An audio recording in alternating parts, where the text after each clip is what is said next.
eu encontro alguém que vem da mesma realidade que eu vim, eu falo, gente, vai fazendo, insista, não desista, sabe?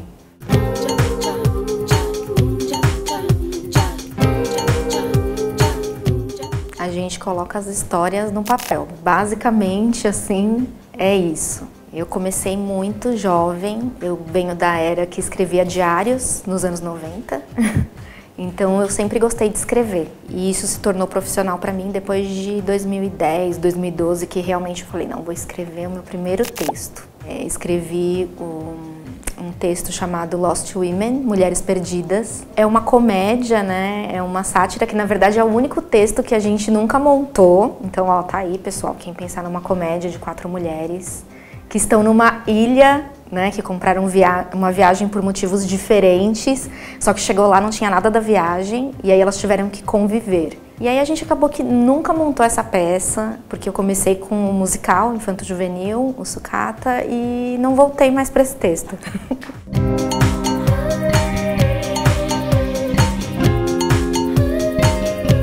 Então, na verdade, o Sucata musical começou como uma ideia. Acho que quando a gente escreve um texto, sempre pega histórias que se passam por perto da nossa realidade.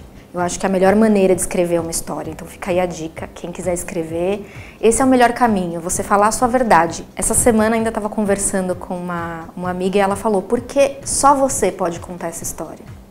Então eu acredito que a gente parte desse princípio, né? E o Sucata, ele veio falando um pouco da realidade que eu cresci, que é uma realidade de periferia de São Paulo. E também me inspirei um pouco nas minhas 3 sobrinhas, que cresceram comigo. E aí surgiu o Sucata, que é a história de Suzana, Catarina e Tânia, que são 3 atendentes de uma doceria delivery, que a chefa delas é uma super riquinha, assim, que vive em outra realidade. E essas 3 meninas da periferia tentam mudar essa história e levar um pouco da realidade delas para esse universo rico, né? Que são realidades diferentes. Faz um ano agora que a gente publicou o livro do Sucata, que também era um projeto com a editora Uirapuru desde 2014, quando a gente já tinha ganhado o prêmio. E eles falaram, não, vamos publicar o livro. Só que como foi uma iniciativa da editora, leva alguns anos, né? A gente não colocou nenhuma verba, foi uma iniciativa da editora que trabalha com escolas, com a parte de educação. E aí a gente foi contemplado com essa publicação ano passado, infelizmente, bem na pandemia, mas a gente tem que fazer um relançamento ano que vem. Na verdade, a gente colocou no início do livro como montar um espetáculo musical, que seria mais voltado para as professoras, para os professores nas escolas. E aí depois vem o texto em dramaturgia, porque eu acho que é importante também ter esse tipo de publicação. A gente tem pouca publicação de dramaturgia nacional, então para a criança entender essa linguagem, né? Eu já tinha meus 17, 18 anos quando eu fui ter contato com o texto de dramaturgia, então acho que demorou muito tempo. Eu não sabia o que era. A gente sabe o que é assistindo TV, ou vendo alguma coisa assim, mas poucos têm contato com esse tipo de livro, e eu acho que é importante porque também desperta a leitura na criança. Ela fala assim, ai que legal, eu posso fazer esse personagem. Então, é uma maneira de cativar a galera para a leitura.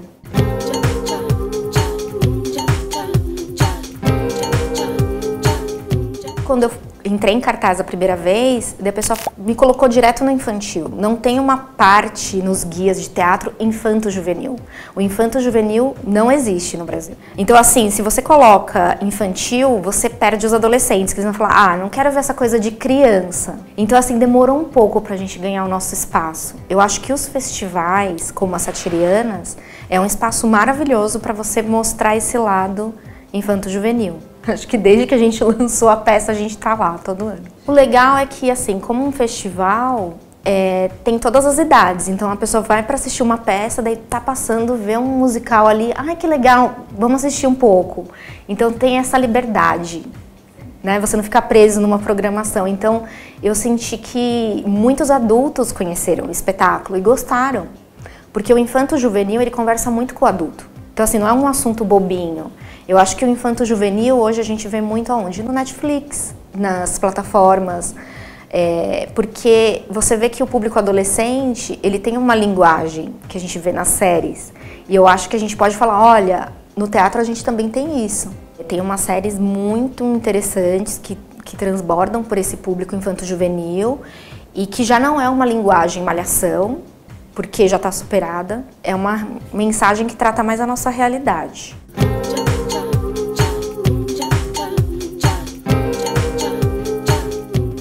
Então, eu estudei 5 anos na Oficina Cultural Raul Seixas. E aí eu lembro que a gente saía do trabalho ou da escola e ia andando até a oficina. E tinha gente que vinha de muito longe para fazer os cursos. E eu fiquei lá 5 anos. Daí falava, tem oficina de teatro contemporâneo, danças circulares. Eu me matriculava em todos os cursos. Eu queria entender o que era arte. Eu me apaixonei, por mais que seja um grande desafio e eu acredito que quando você é da periferia, existe um fator limitador até das próprias pessoas de não acreditarem que dali vai ter alguém que vai continuar. Eu que fui atrás de falar assim, tá, e agora, o que precisa para ser uma atriz de verdade? Daí eu fui procurar saber que tinha um tal de DRT que eu tinha que ter, e aí eu fui atrás para tirar, mas assim, acho que de 200 pessoas que eu conheci, 4 ficaram. E depois, quando eu tive a oportunidade de ir para outras escolas, que eu fui fazer curso técnico, aconteceu a mesma coisa. Então eu falei assim, isso é um clique, não é todo mundo, não é só porque a gente veio da periferia, é a questão de empenho. Eu acho que a arte, ela exige isso, dedicação e acreditar. Então é insistência, é muito mais sobre insistência do que talento. Então assim, eu não me considero a mais talentosa do meu grupo, tinha gente muito incrível. Mas eu fui insistente, falei, não, é isso que eu quero, vou continuar. Então eu tô aí.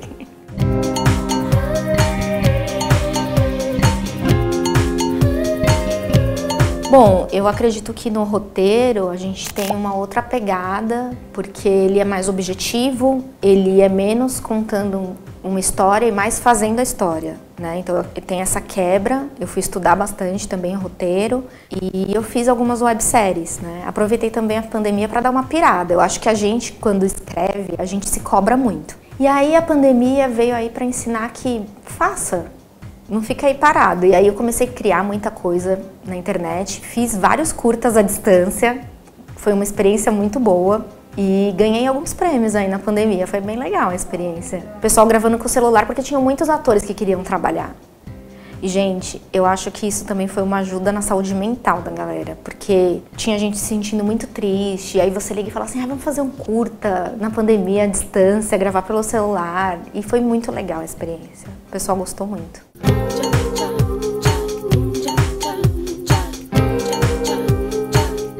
Então, o Floresce Menina, a gente trabalha com espetáculo adulto, Página em Branco, que a gente trata de saúde mental, mulheres, então é um grupo assim mais maduro, né? E que a gente tem um trabalho de atriz assim muito legal, porque não é uma coisa que a gente tem pressa, é um grupo que a gente trabalha mesmo com uma pesquisa intensa sobre esse universo da mulher.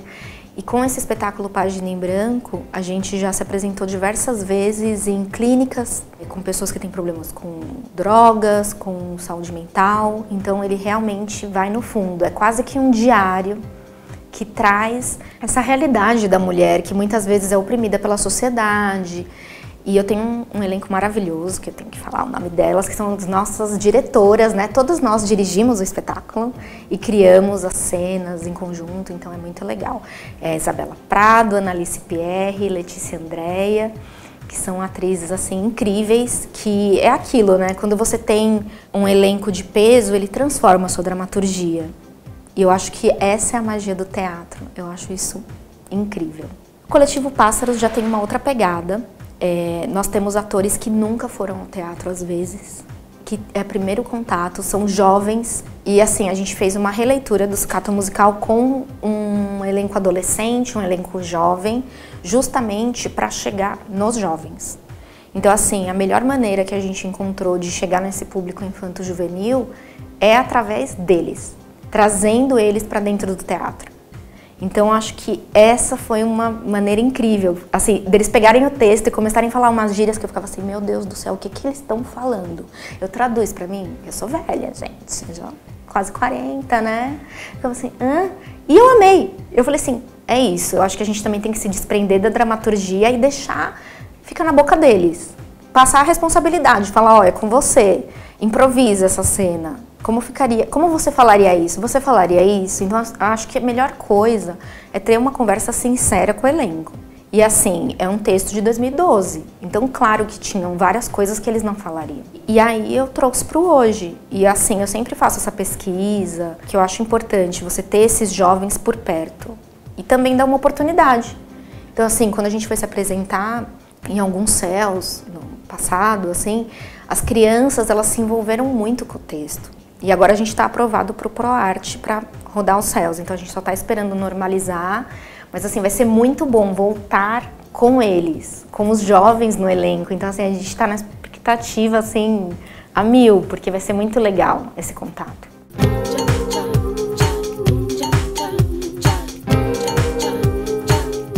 Eu acho que, para mim, pessoalmente, como dramaturga, o infanto-juvenil, ele me dá a possibilidade de abrir os meus olhos para o novo, para quem está chegando agora, e me atualizar. Ele me força isso e ele me abre para uma coisa muito mais leve, até um pouco descompromissada, mais natural. E o espetáculo adulto, ele mostra um pouco mais do que eu sou. Ele é mais autoral, no sentido de que é onde dói, sabe? Então ele é um pouco mais intenso.